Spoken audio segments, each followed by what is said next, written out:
I'm coming.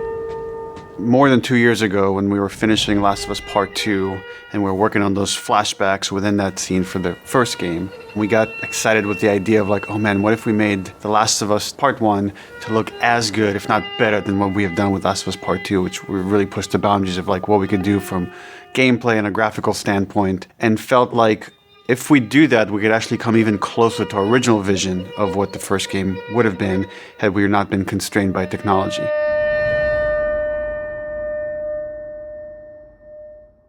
The original creative vision of The Last of Us, I think in a lot of ways was larger than what the PlayStation 3 was capable of.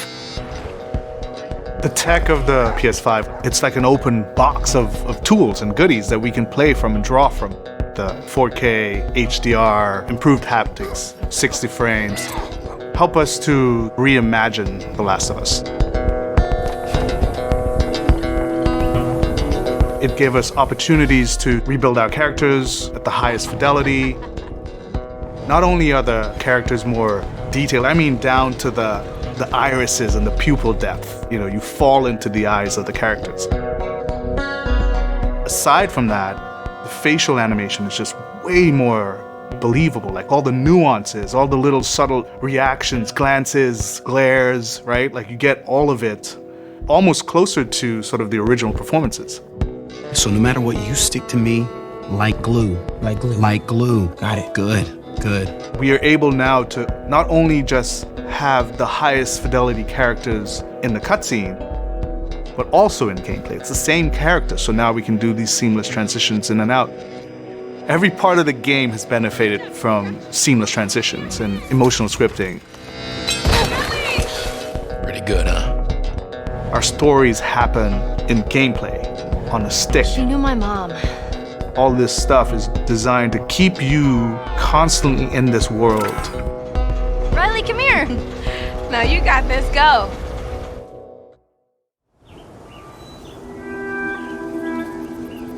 One of the things that the PlayStation 5 is really enabling is that we're able to have a density of physics objects in a scene that we could never do before. Like, this has always been the dream, is to have this number of bumpables, chippables, breakables, destructible objects in a scene. It just makes the world feel rich, makes it feel lived in. Materials kind of have the properties that you'd expect. The turret truck in Pittsburgh, when it's firing at you and it's just ripping apart the concrete and sending objects flying left and right. Seeing things break, like there's fear, there's a real fear that it invokes. And it's giving us a much more dynamic range of gameplay to play with. Surround him!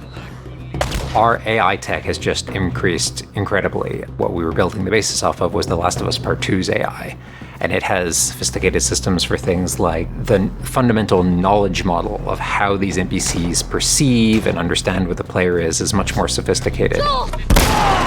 Now how the enemies are communicating with each other, how they're chasing you, how they're flanking you, how intense that fight feels, it's so much more rewarding coming out of it from the other side.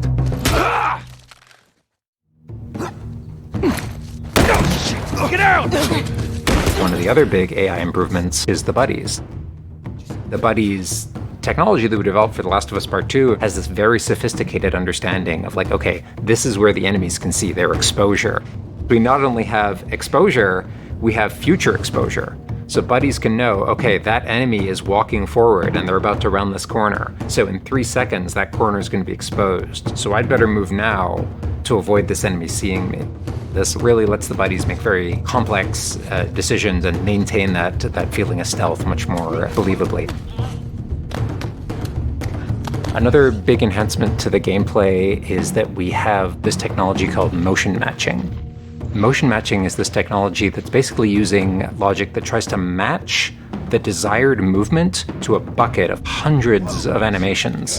A mocapped actor has gone in and run this whole gauntlet of movements to get a really full set of all the different ways a person can move. And then it's basically every frame trying to find the best matching animation that fits the path of where the character is going to go. And this motion model just gives this really seamless sense of transition. The player's movement is just a lot cleaner. It's this really smooth, organic movement through the space. First, we just had to build that core experience. And then beyond that, we wanted to add several features that fans have been asking for. For example, we now have a permadeath mode. Along that, we've added a brand new speedrun mode, so players can time themselves. There's a whole community of gamers that just want to see how fast they can play through this game. Beyond that, we added a bunch more of unlockables. So there's all these different outfits for Ellie and Joel that people can unlock. A model viewer mode, so people can really appreciate the details. We added award-winning accessibility features. Every single accessibility option that we offer, that's a barrier removed for someone. As she surveys the apartment, her eyes wander to Joel. She steps past the couch. He wears the wristwatch Sarah gifted him, which now has a cracked face. To my knowledge, this is the first PlayStation game that has audio description built into the game, built into the cinematics. Now it's nighttime. Joel stirs in his sleep. And that's really the way we've tried to push the frontier of accessibility on this game.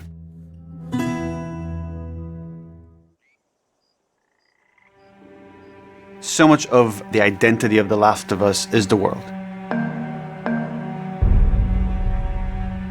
We revamped completely the art direction. You know, everything from these expansive vistas that not only are they beautiful, but you feel the environments. You feel the environments in a much more visceral way. The rooftops overlooking the Capitol building, for example, like just the breath of fresh air when you go up there and you feel that sort of release in tension. And then, to juxtapose that down in the tunnels in Wilds, and you get that dank, flooded tunnel feel, that humidity, you can actually feel it. All these environments are just completely reimagined.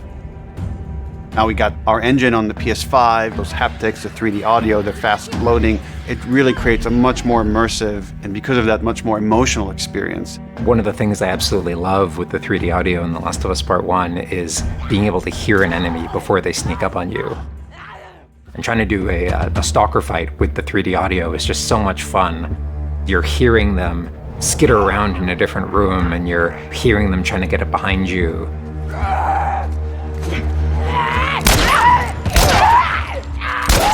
Having that two-part reaction of like hearing, turning, seeing, reacting, it just really heightens that sense of just being grounded. You are in this character, you are in this world.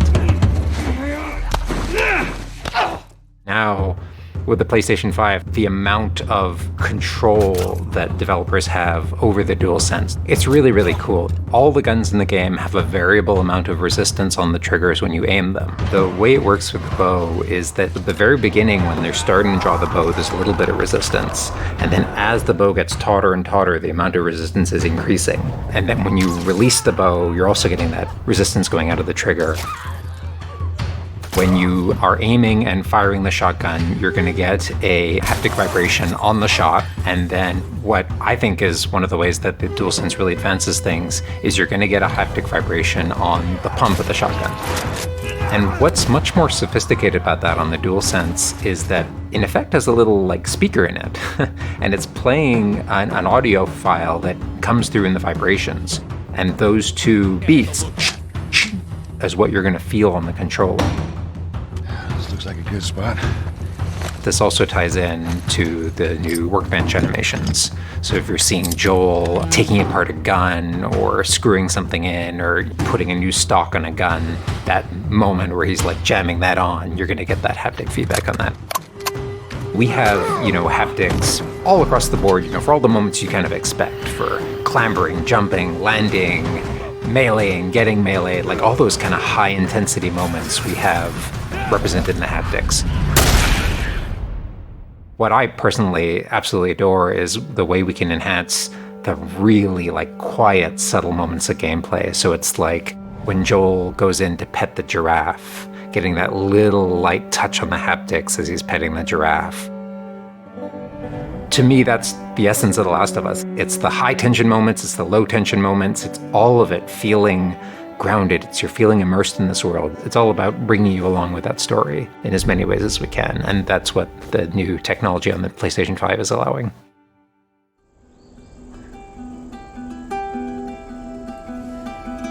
So is that everything you hoped for? Jury's still out. There's something special about that core experience of playing as Joel and Ellie on this journey, then to take that experience and really honor it and keep the authenticity of it, but elevate it in every way possible, whether it's pipeline, whether it's art direction, whether it's a technology, everything that allows us to make that experience better. Not different, extremely better. That's why, to me, this is the definitive way to play The Last of Us.